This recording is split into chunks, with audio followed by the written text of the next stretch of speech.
What's up, everyone? Welcome back into the channel. I hope everyone had a wonderful Thanksgiving weekend. It was sure made a lot better after that amazing Packers victory on Thanksgiving over the, at the time, 8-2, now 8-3 Detroit Lions, 29-22. And you guys know I wasn't going to miss this. I wasn't going to not go over the PFF grades of this game. If there was a game that I was going to look at the PFF grades, it was definitely going to be this one. Simply just wanted to do it after the weekend here on Monday, because technically this is still a Victory Monday. So, you know, I'm still riding this high horse. The Packers with an amazing performance. Jordan Love, this offense played out of their minds. I'm excited to go down, break down all the PFF grades for both the offense and the defense from this Week 12 game. So let's get into it. But before we dive into the video, I want to give a shout out to today's video sponsor, Merry Ballsmas from our friends over at Manscaped. The holidays are coming, but what if I told you the celebrations start early this year? The perfect gift does exist, and who else to bring it down your chimney than the leaders in below-the-waist grooming? Keep calm and let your balls jingle this season with Manscaped's brand new Performance Package 5.0 Ultra. Featuring the new Lawnmower 5.0, watch all your wishes and mistletoe kisses come true. And guys, right now Manscaped is giving you their best deal yet. 25% off your entire order here on Cyber Monday at Manscaped with the link down in the description. Unwrap the gift of smoothness this season with Manscaped. The new Lawnmower 5.0 is a 5th generation trimmer with 2 next-gen blade heads, a standard trimmer blade to take a little bit off the top, and a brand new foil blade shaver to go smooth wherever your heart desires. This trimmer has advanced skin-safe technology to protect your delicate presence. Plus, it's also waterproof, so there's no issue clearing snow out of your driveway. So fellas, take advantage of this awesome Cyber Monday deal on manscaped.com. Get 25% off your entire order plus free shipping using the link down in the description below. The Lawnmower 5.0 Ultra is awesome for yourself or a gift for someone else. That's 25% off your entire order plus free shipping with the link down below, only at Manscaped. All right, so without further ado, let's get into the grades from this Week 12 game. So bringing up the screen, we're going to start on the offense. I felt this offense was on fire most of the game. It did kind of slow down a little bit in the second half. Obviously, coming out of this game firing, the Packers elected to receive the kick after winning the toss and went down and scored right away. So at the top, we see Malik Heath with an absurd 94.5 PFF grade with a 95.8 run blocking grade, man.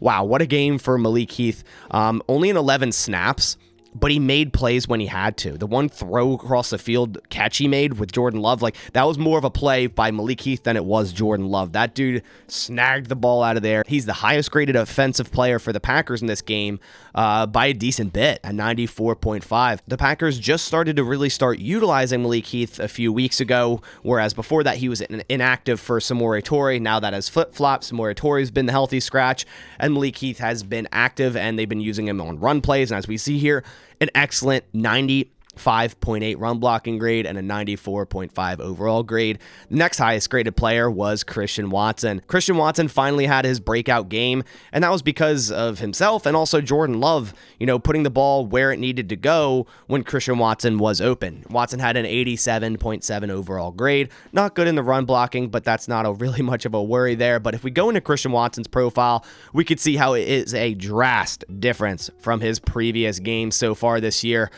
Before this game, he hasn't had a grade over 63. So we see his highest grade 62.3, 62.7, last 2 games in the 50s. Jumps all the way up to an 87.7. If Christian Watson can remain this consistent and can keep having games like this offense will keep playing like it did against Detroit. So Christian Watson there, the second highest graded player. Jordan Love, the third highest graded player, and his best grade on the season. This was his best game this season. This really showed what we've all been seeing, the highs of Jordan Love and what he's capable of, the raw talent, the arm talent. You know, he put it all together in this game. Jordan Love played phenomenal in this game, and I don't really think anyone can argue that. A month ago, we have people clamoring for Sean Clifford. It's crazy to me. Jordan Love has improved the last 4 weeks. Every single week, he's gotten better week in and week out. And right now, the Packers are in the hunt for the playoffs. I mean, it's so much has changed from 1 month ago, and you could see how much can change when your offense gets rolling and starts to have an identity. Jordan Love with an 86.6 overall grade here going into his profile here, his highest graded game. He had an 83.2 against LA, but we see the last 4 games just way higher than we're normally seeing.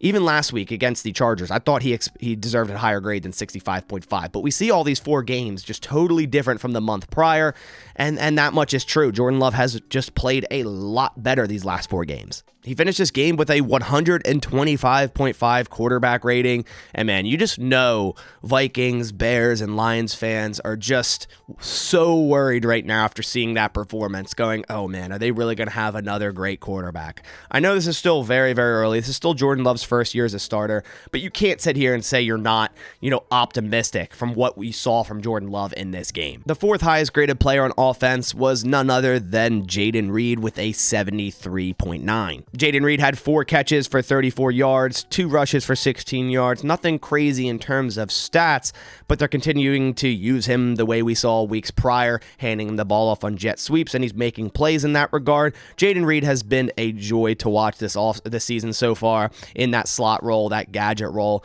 And man, these wide receivers, these young wide receivers are really starting to put it on right now, whereas earlier, no one was really on the same page, and it was going to take a while to build that chemistry, and it seems like it's finally starting to happen. Josh Nijman was the 5th graded player here, 70.0. He had 27 snaps at left tackle. They're still rotating him and Rasheed Walker, as we see down 2, Rasheed Walker with 29 total snaps at 65.7, and in the middle there, Zach Tom, the 2nd highest graded lineman, 66.7. I thought it was an excellent day by this offensive line. I think they handled business. Then they had a perfect game plan against Aiden Hutchinson and executed it phenomenally. Zach Tom, owned Aiden Hutchinson in this game. Zach Tom has been so good this season. Like, he's been one of the best tackles in the NFL, and that's not an exaggeration. But really nice job by both Josh Nijman and Rasheed Walker stepping up. And here we have our main man, Sean Rhyan. He is technically the 4th graded lineman, but we have 2 left tackles above him that rotate. He only got 13 snaps, and I watched some of his film. Man, I don't know what they have against him or what Jon Runyan has against the Packers, because this guy needs to be starting. Like 100%. Again, there's more snaps of him holding his own against Aiden Hutchinson, just like he held his own against Aaron Donald. This guy needs to start at right guard. He had a 64.5 and 82.6 pass block, a little bit low on the run blocking. And I know he's more of a run blocking guard, and a lot of people were going, oh, well, maybe he's not good in the pass blocking game. But you saw snaps in this game where he pass blocked really well. So this guy, I think, can do it all. This guy deserves to start at right guard. I think a lot of us agree Jon Runyan has been probably the worst player on this offense this season. Josh Myers not that far behind him, but Josh Myers has definitely played a lot better recently, as we see here the 9th graded player, a 61.2. Henry Pearson had 2 snaps after being called up off the practice squad, had a 60.0. Bo Melton also had 2 snaps, a 59.2. A.J. Dillon, not a great game. Didn't run too well, but he had a few good plays, and he caught the ball really well. So that was, and he pass blocked well, as we see a receiving grade 79.5, pass blocking grade 80.5. So nice all around good game for AJ Dillon. Going to be the starter for the next few weeks here, or next couple weeks at least, before Aaron Jones comes back. Ben Sims had 14 total snaps in the absence of DeGuara and Musgrave. So Tucker Kraft had way more snaps. I mean, he took basically all the snaps, but Ben Sims a 57.9, Romeo Doubs a 57.3, Elton Jenkins a 57.3 as well. Good pass blocking grade, but poor run blocking grade. That's kind of been the case with him a lot this season, but he has been better recently. Torrey was actually not inactive in this game because they were so short on wide receivers in terms of guys on the injury report. Tay Wicks being out, Reed on the injury report, so he was actually still active, but only saw 3 snaps compared to Malik Heath's 11 and had a 55.2. Tucker Kraft, a low grade, but it got his first touchdown on the year. I thought Tucker Kraft had a good game, 54 total snaps. He's going to be our tight end 1 for the next at least 3 weeks, so definitely going to have to step up, and I thought he did in this game. Patrick Taylor, 27 total snaps, so saw a lot of snaps as the backup running back. I don't think, James Robinson didn't get any snaps where, we see A.J. Dillon with 29 snaps. Patrick Taylor had 27, so it's kind of almost a 50-50 split there, but Patrick Taylor didn't do too hot. And I thought a couple times he did pass block well, but they have his pass block grade down here at a 33.7. And then at the bottom, I mean, is this a surprise, anyone? Are we really surprised right now? Honestly, I didn't even know he's down here. I didn't look beforehand, and I just assumed. I was like, all right, Jon Runyan's got to be down there somewhere, right? 46.7. Man. 55.7 pass block, 53.2 run block, and a penalty. Guys, I'm going to make free Ryan merch at this point because we need to free Sean Ryan. This guy needs to be starting at right guard. Like, it needs to happen. 100%. Leave a like down below and comment hashtag free Ryan if you agree. Now quickly going over the pressures on offense. Jordan Love wasn't sacked one time. Super impressive against this Lions front. Zach Tom did allow 3 pressures, but you're going against a guy like Aiden Hutchinson. So this is still a win for Zach Tom. Even though he allowed 3 pressures, he allowed 0 sacks and 0 hits. So still a win for Zach Tom. Patrick Taylor allowed 2 pressures, so I guess that's where his poor pass blocking grade comes in. Yosh Nijman allowed 2 pressures. Elton Jenkins allowed 2. And then Kraft, Walker, Runyon, and Myers all allowed 1 each. Now moving over to defense, and man, we got some high grades as well. This is the first time in a long time I've seen 3 90-plus grades on this team for a PFF review, right? We had Malik Heath with only 11 snaps, so take that as you will. But on defense, even more impressive here. 2 91-plus grades, one of which Rashawn Gary, a 91.9, had 4 total pressures, 3 sacks, 2 tackles, 4 stops, 2 forced fumbles. I mean, dude, this was Rashawn Gary's probably one of his best games of his career, if not the best game of his career. This dude got the game ball at the end of the game. What a game for Rashawn Gary to take over this game. They made Jared Goff uncomfortable, and it really changed this game. They took him off his platform, really flustered him. He turned over the ball multiple times, fumbling it because he has miniature hands and can't hold onto the football. Rashawn Gary did an excellent job rushing the passer. This entire front 7 did an excellent job rushing the passer. And also Carl Brooks. Look at my main man, Carl Brooks. You know we are a pro Carl Brooks channel here, over here on this channel. A 91.5 grade for Carl Brooks on 31 total snaps. The dude had 5 total pressures. Low tackle grade, whatever, don't care. Run defense grade, 61.2. Pass rush, 71.6. This guy is a force to be reckoned with, and that's crazy because he's a 6th round draft pick. There are so many draft picks in this draft class that are producing already. I mean, we're talking Valentine a 7th round, Anthony Johnson Jr. a 7th round, Brooks a 6th round, Malik Heath undrafted, Tay Wicks a 5th round. There are so many draft picks. This draft class already looks like it could be a home run, which is insane. Carl Brooks has been awesome to watch. He's been an awesome depth piece for this defense, and he graded like it in this game. John Owens, the 3rd highest graded player. This guy stepped up, man, and I have to admit, like I've been hard on him, and I was hard on him to start this game because he took a few bad angles and he made a few bad plays, but he turned it around. He turned it around heavy, and he had the game of his life. 84 total snaps, 71.3 overall grade, 75.2 tackle grade. The dude had 8 total tackles, 4 assists, only missed 1, had 5 stops, allowed 3 receptions on 4 targets. He stepped up to the plate in Rudy Ford's absence and had a phenomenal game. There's one play where they handed off to Gibbs up the middle, and Gibbs hit a brick wall, and that brick wall is named John Owens. This dude just came in screaming and just flattened Jahmyr Gibbs. It was absolutely awesome to see. So shout out John Owens. I know I've been hard on him, but he had a good game in this one. JJ Nigbare, 71.2. Kenny Clark, a 71.1 with 8 total pressures. I mean, they ate this Lions offensive line apart.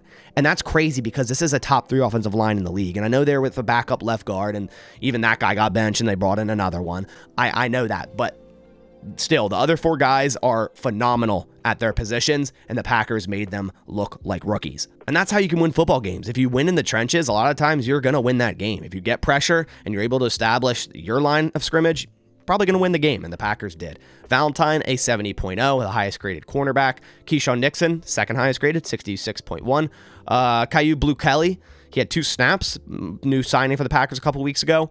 Only 2 snaps, but a 61.8. Devontae Wyatt had a 60.2. Poor run defense, but nice pass rush with 2 pressures. Benny Sapp had 2 snaps, and then all these guys down here had 1 snap each. I'm sure it was on some of the last plays, or I'm not exactly sure, because we also have Henry Pearson. I guess he had a defensive snap. Interesting. Did not know that. Benny Sapp had 2 snaps. Henry Pearson, Brenton Cox, Kristen Welch, Eric Wilson, Zane Anderson, Robert Rochelle, all 1 snap, all 60.0. So I don't really know when that snap was. Preston Smith, a 59.1. 5 total pressures, should be higher graded, honestly, with those 5 pressures. Colby Wooden, a 56.3. Lucas Van Ness had 2 pressures, a 56.2. Quay Walker had 2 pressures, a 55.6. Isaiah McDuffie, a 52.0. In the absence of Devondre Campbell. TJ Slayton, kind of a low grade one. Now we're getting into the bottom 3 here. Slayton fit 43.7. Now Anthony Johnson Jr. did have a poor grade with Corey Ballantyne. These are two guys that I thought have been stepping up, mainly Corey Ballantyne. Didn't have a good game in this game at all. Definitely was the one targeted the most and started to get beat up on by St. Brown late in this game. But hey, the Packers still handled business. Corey Ballantyne at 42.7, Anthony Johnson Jr. 42.8. The Packers had 33 total pressures and 3 sacks. That is insane. Kenny Clark with 8, Brooks with 5, Smith with 5, Enigbari with 4, Gary with 4, Van Ness, Quay Walker, and Devontae Wyatt with 2 apiece, and TJ Slayton with 1. That is ridiculous. Now to wrap things up and quickly go over coverages, we could see why Corey Ballantyne graded lowly, and he gave up 171 yards in the air. They were picking on Corey Ballantyne. He didn't have a good game. He's been good before this game. He's been pretty decent, but was not the case here last Thursday. Allowed 3 for St. Brown for 66, allowed 1 to Jamison for 38, 2 to Laporta for 38, 1 to Raymond for 20. The dude got picked on, 9 receptions on 11 targets for 171 yards and a touchdown. Quay Walker allowed 4 receptions on 7 targets for 22 yards, so nice rate there. Keyshawn Nixon 4 for 56. Carrington Valentine allowed 4 for 33. John Owens allowed 3 for 16. Isaiah McDuffie 2 for 13. And our main man, cornerback 1, Preston Smith, allowed 1 reception on 2 targets for 15 yards. So that does it for the Week 12 Packers versus Lions Thanksgiving Day PFF grades. Let me know what your thoughts are down in the comments below.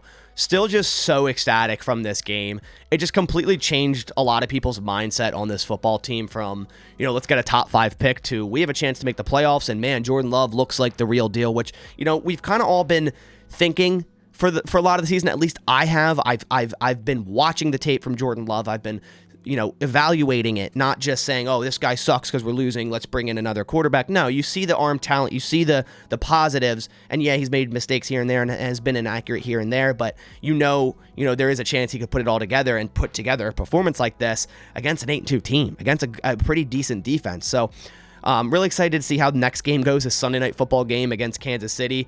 The last time Jordan Love got a start against Kansas City, they pressured him to all oblivion, so I'm sure they're going to do the same thing. And I'm hoping he's going to be ready to give a different result and put on a show on Sunday Night Football again after putting on a show on Thursday on Thanksgiving. But that about does it for this video. I appreciate you guys coming by. If you did like the video, please leave a like down below. It supports my channel a ton. But I'll catch you on the next one. And as always, go Pack Go.